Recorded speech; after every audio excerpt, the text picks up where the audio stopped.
চলছে ইলিশের ভরা মৌসুম, কিন্তু মেঘনা তেঁতুলিয়া নদীতে নেই কাঙ্ক্ষিত সেই রূপালী মাছ। দিনরাত নদীতে জাল ফেলেও খালি হাতে ফিরছেন জেলেরা। অল্প কিছু মাছ মিললেও আকারে ছোট, বাজারে সরবরাহ কম থাকায় বেড়েছে দাম। এক সপ্তাহেই কেজি প্রতি বেড়েছে ৩০০ থেকে ৫০০ টাকা। এখন বিক্রি হচ্ছে ২৪০০ থেকে ২৭০০ টাকায়। যে খরচ, এই খরচ হিসাবে আমাকে কোনো খরচ ওঠে না।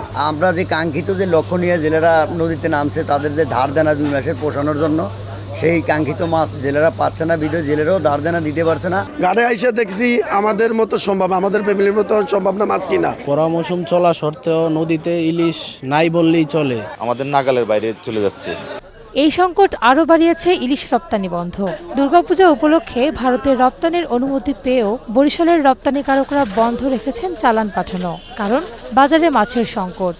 ১০০ টনের মতন পাইছি, ১২০ টনের মতন অর্ডার পাইছি, কিন্তু মাছ আমদানি কম, মাছের দাম বেশি, এই জন্য আমরা এখন পর্যন্ত মাছ বাড়াতে পারি। পার কেজি মাছের দাম পড়তেছে ২০০০ টাকার উপরে, কিন্তু ওখানে দাম পাচ্ছে, অর্থাৎ ইন্ডিয়াতে দাম পাচ্ছে হচ্ছে আপনার ১৫০০, ১৪০০, ১৫০০ এরকম।